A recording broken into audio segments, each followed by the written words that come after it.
देवों के देव महादेव यानी शिव शंकर बड़े ही निराले हैं। उनके अस्त्र शस्त्र वस्त्र आभूषण ये सभी देवों में अलग है।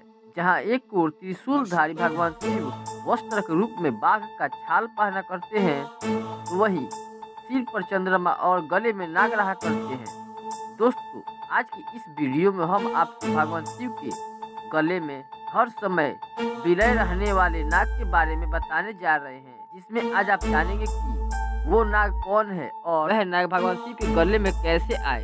दोस्तों, भगवान शिव के गले में हर समय लिपटे रहने वाले नाग कोई और नहीं बल्कि नागराज वासुकी है। जी हाँ, वो नागों के राजा वासुकी ही है जो शिव के गले में हमेशा लिपटे रहते हैं। वासुकी नाग ऋषि कश्यप के दूसरे पुत्र थे। कथा के अनुसार दक्ष प्रजापति के दो पुत्रियां थी, वरीदा और कदरू। प्रजापति ने अपने दोनों पुत्रियों का विवाह ऋषि कश्यप के साथ किया।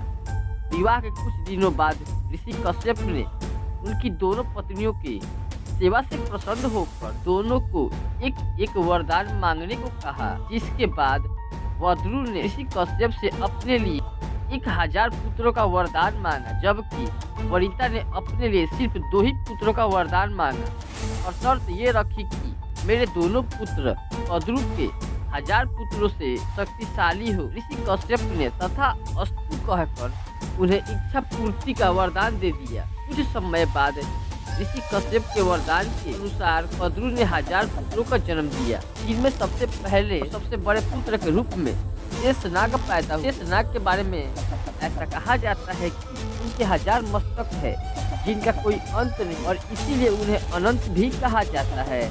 साथ ही ये भी कहा जाता है कि पृथ्वी के सभी जीव जंतुओं के अंत होने के बाद भी शेषनाग मौजूद रहेंगे। भगवान विष्णु की सैया शेषनाग के बारे में ये भी कहा जाता है कि उनके पंख पर ही धरती टिकी हुई है। ऐसा करने का वरदान शेषनाग को भगवान ब्रह्मा जी ने दिया था। नाग पुत्रों में सबसे बड़ा होने के कारण शेषनाग लोक के राजा बने, लेकिन ब्रह्मा जी के वरदान के बाद धरती के नीचे जाने से पहले उन्होंने अपने छोटे भाई वासुकी को नागलोक का राजा बना दिया। वासुकी नाग वद्रु और ऋषि कश्यप के दूसरे बड़े पुत्र थे। वे भी शेषनाग के जितना तो नहीं, लेकिन बड़े ही पराक्रमी और शक्तिशाली थे। ऐसा भी माना जाता है कि वासुकी नाग ने ही बारिश और यमुना के तूफान से श्री कृष्ण को और उनके पिता वासुदेव की रक्षा किया था। जब वासुदेव अंत से अपनी पुत्र कृष्ण की जान बचाने के लिए भगवान श्री कृष्ण को लेकर जा रहे थे, तब वे अपनी फन उनके सिर के ऊपर रखकर उनकी रक्षा किया था।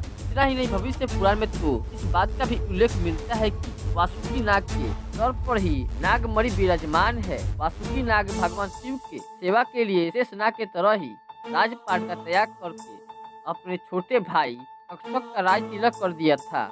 वासुकी नाग भगवान शिव के गले में कैसे पहुँचे? पिछले धर्म ग्रंथों में कई कथाओं का उल्लेख मिलता है कि जिसमें सबसे पहली कथा के अनुसार नागों ने ही सबसे पहले भगवान शिव के शिवलिंग के रूप में पूजा किया था। उस समय वासुकी नाग ही नागों का राजा हुआ करते थे। एक दिन वासुकी नाग के भक्ति से प्रसन्न होकर भगवान शिव ने उन्हें वरदान मांगने को कहा। इस पर वासुकी ने वरदान के रूप में भगवान शिव के समीप रहकर उनकी दूसरे सेवकों की तरह सेवा करने की इच्छा जताई, जिसके बाद वासुकी नाग से प्रसन्न होकर शंकर भगवान शिव ने उन्हें अपने गले में धारण कर लिया। वही दूसरी कथा समुद्र मंथन के समय का है। समुद्र मंथन के लिए रस्सी के रूप में वासुकी नाग को ही मैरू पर्वत के चारों ओर लपेटा गया था। समुद्र मंथन के पश्चात वासुकी नाग का पूरा शरीर लहूलुहान हो गया था। फिर जब भगवान शिव को विष पीना पड़ा, तब वासुकी नाग सहित अन्य नागों ने भी भगवान शिव की सहायता की और विष का ग्रहण किया, जिसके बाद निस्वार्थ भक्ति देख भगवान शिव ने वासुकी नाग को अपने गले में लपेट लिया था। दोस्तों, यही सभी कथाएं वासुकी नाग को भगवान शिव के गले में लिपटे रहने का सबसे प्रचलित कथाएं हैं। लेकिन आपको बता दें कि वासुकी नाग भगवान शिव के गले में सिर्फ आभूषण के ही नहीं, उन्होंने बहुत ऐसे काम किए हैं जो भगवान शिव की भक्ति का दर्शाता है।